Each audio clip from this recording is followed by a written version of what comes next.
Baik, terima kasih atas waktu yang diberikan kepada saya.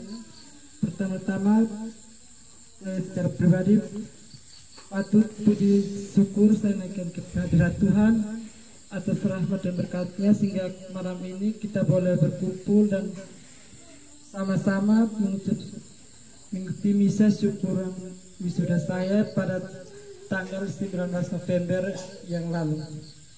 Yang pertama, tentu saja saya berterima kasih kepada Bapak Mama yang telah melahirkan dan membesarkan saya sehingga merawat sampai saat ini dan berusaha sedemikian rupa sehingga saya bisa sukses mencapai gelar STRPAR Sarjana Tarapan Pariwisata. Terima kasih juga untuk kakak saya, Kak Fridus, yang selalu tidak pernah tolak ketika saya minta uang. Beliau punya kata-kata ketika saya telepon, beliau hanya jawab minta berapa. Tidak pernah, walaupun kalau sama-sama di rumah itu pasti selalu saja marah saya karena sering keluar rumah. Tapi ketika saya jauh itu beliau tidak pernah bilang tidak ada uang. Tidak ada kata yang saya dengar bilang tidak ada uang. Beliau hanya pokoknya kita telepon pada tujuannya untuk omong dengan Bapak Mama, mungkin kangen atau perlu apa, tapi nanti dia tanya minta berapa, istilah bahasa daun petfau. Kadang saya kerasa beban begitu karena beliau setiap kali kita telepon itu tidak omong apa, hanya satu kata saya yang jawab petfau. Nanti kadang saya bilang tidak mau omong dengan Bapak dan Mama, nanti bilang nanti saya ada sibuk di pondok tua. Jadi itu kadang dia saya rasa terbeban sama sekali. Yang berikut terima kasih juga untuk Kak Fatin dan suami yang di Papua yang selalu mendukung saya juga. Terima kasih adik Shirley yang sebagai perantara untuk ATM saya, Kak Fridus, walaupun dapat marah gara-gara saya. Dan juga di sini saya mau terima kasih untuk semua pihak yang saya tidak sebutkan satu persatu yang telah membantu mendukung, mungkin secara langsung ataupun tidak langsung telah mendukung sehingga saya boleh sukses, boleh menyelesaikan perkuliahan saya. Terima kasih juga Romo Janu, walaupun saya awalnya planning saya itu saya bilang ini pasti bakar lilin karena ini adat. Ternyata tadi pagi saya tanya ke Fridus, ini kemana nih? Beliau kan tidak istilah tidak kerjasama begitu. Makanya kadang bisa emosi. Buat apa-apa kita tanya ini dia bilang tenang.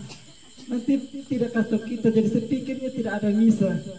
Jadi kaget saya bilang nanti kita misa, dia kasih tahu begitu.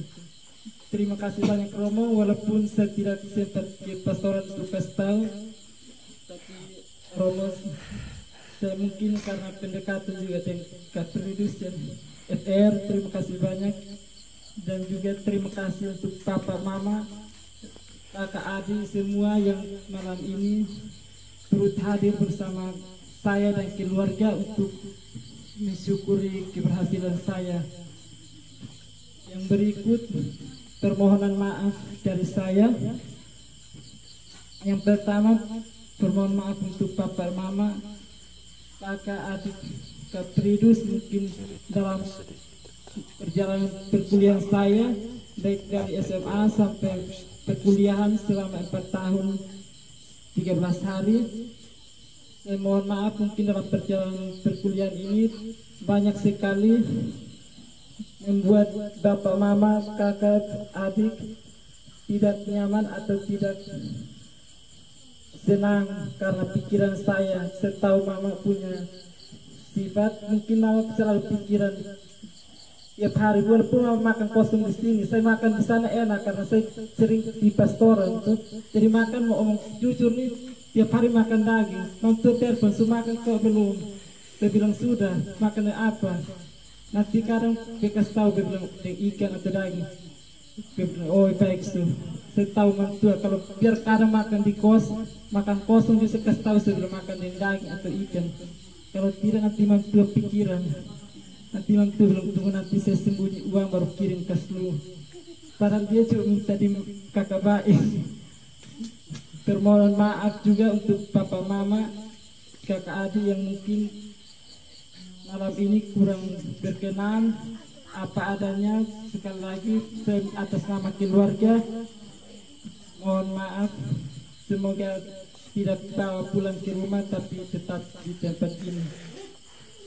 Terima kasih banyak juga untuk bapak mama, kakak adik yang hari ini walaupun ada kesibukan tapi sempatkan waktu untuk datang bantu-bantu mulai dari pagi sampai sekarang. Yang berikut saya ceritakan sedikit kisah pengalaman saya selama kuliah.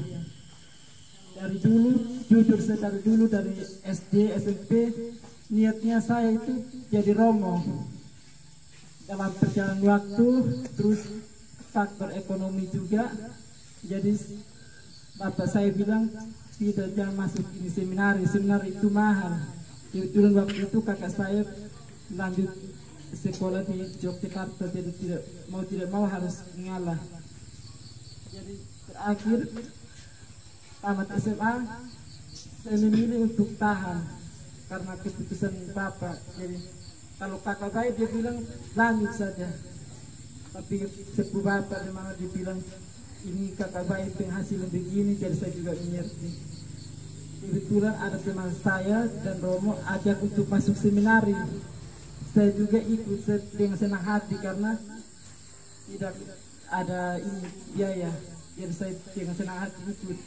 Tapi mungkin bukan panggilan, 1 tahun terpaksa saya harus mengundurkan diri dari seminari karena jatuh sakit. Terakhir dari situ saya kembali kampung, tidak lama di Kupang lagi. Di Kupang saya di sana saya kerja tapi jujur selama kerja ini saya tidak pernah kirim kasih tahu pada mama uang. Ya paling kirim uang mentua isi kembali di amplop, kirim kembali di Kupang. Dia bilang kamu di situ makan, kami di sini kabai ada uang. Jadi terakhir saya dengan inisiatif tiap kali ini harus beli barang atau beli apa kirim saja biar mentua tidak kirim kembali. Dalam perjalanan waktu saya di Kupang, terakhir saya diminta Romo Simon Temelap untuk tinggal bersama di rumah. Tapi itu saya tidak ada bayangan untuk kuliah karena pikiran saya makanya saya sudah terlanjur tahan, jadi saya pikir ini tes di mana pasti saya lulus lagi karena ini sudah tahan 2 tahun di luar, 3 tahun di luar. Tapi puji Tuhan berkat dukungan dari keluarga dan Romo Simon maupun Romo Dus yang tadi Romo Jan sudah sampaikan, akhirnya saya kuliah. Romo bilang ini saya lihat ke basic ini masak-masak, jadi kalau bisa kuliahnya di Tata Boga. Saya bilang itu kuliahnya buat apa Romo? Maklum karena dulu SMA di kampung jadi tidak tahu ada Tata Boga begitu. Jadi Romo jelaskan, terakhir saya bilang kalau begitu saya mau. Puji Tuhan ikut tes lulus, saya masuk kuliah. Tapi itu bagian perhotelan bukan Tata Boga, hanya dalam perhotelan ada basicnya untuk masak-masak, ada yang di bagian kantor. Saya lebih memilih untuk masak-masak karena hobi saya memang masak-masak. Dalam perjalanan kuliah berjalan lancar, hanya tagay pas urus tugas akhir laporan. Mungkin kalau yang kami kuliah terlambat itu yang kadang kami pemalas, tapi kadang juga dosen yang buat kami, jadi papa mama juga mengerti. Jadi waktu laporan, orang lain laporan hanya sampai 1 bulan atau 1 bulan lebih. Saya punya laporan 2 bulan 3 minggu, hampir 4 bulan, hampir 3 bulan. Karena tiap kali saya WA dosen, dosen hanya baca kita WA nih, kalau orang baca pasti sakit hati. WA 10 kali, kebetulan saya di BTN kegiatan, maka pas ada kegiatan mau kunjungan di Memuti, saya juga ikut kegiatan, padahal ada beban, ada tugas akhir. Romo dong tanya, Tuhan tidak ada kegiatan di kampus, juga tidak ada Romo, padahal ada omong kosong. Jadi saya juga ikut, itu WA 10 kali tuh Romo, dosen tidak balas. Saya kabur, ikut acara tak bisa membalas. Pas misa habis pagi, pas mau acara jam 8 malam, jam 7 dosen balas. Antonius besok setengah 8 pagi ketemu Pak di rumah, karena Pak jam 9 berangkat ke Jakarta, sedangkan saya di Memuti. Saya bilang ini harus kemana sih? Terakhir saya bilang ada keputusan mau tidak mau harus kembali biar tidak pesta sudah. Kalau pesta ada rangas. Terakhir saya harus minta izin di Romo Dus, Romo Tony, dan semua teman-teman saya. Terakhir saya minta dengan bis, tapi Romo mereka tidak mau karena yang saya tahu Romo Dus mereka sangat sayang saya, Romo Simon, Romo Tony, bahkan hampir sebagian besar Romo di Kota Kupang termasuk Romo Janu saya kenal baik, selalu mendukung saya dalam proses perkuliahan saya. Jadi Romo minta tolong di salah satu umat, kebetulan mereka cuma pulang Kupang, dia bilang kalau bisa buat mereka juga pulang Kupang karena dia ada urusan kuliah. Jadi terakhir mungkin itu juga berkat doa dari semua pihak, makanya lancarkan semua. Jadi saya naik mobil dan Kanada, kami pulang Kupang. Karena pulang itu sampai di Kupang sudah jam 2 malam, tapi besok pagi harus berangkat. Hanya meminta tanda tangan saja. Akhirnya mulai itu semua berjalan lancar, tugas proposal juga berjalan lancar. Proposal saya bersyukur karena proposal ke skripsi tidak sampai 3 minggu juga. Walaupun di tengah kesibukan saya ikut kegiatan Pesparani tingkat nasional yang dilibatkan itu semua dari Indonesia, saya juga salah satu panitia. Tapi tiap malam ikut kegiatan itu saya bawa laptop untuk kerja. Kawan tanya, ini mas mau buat revisi atau apa? Dia hanya omong kosong saya. Tidak, tadi ada kawan yang titip jadi ini membawa saya.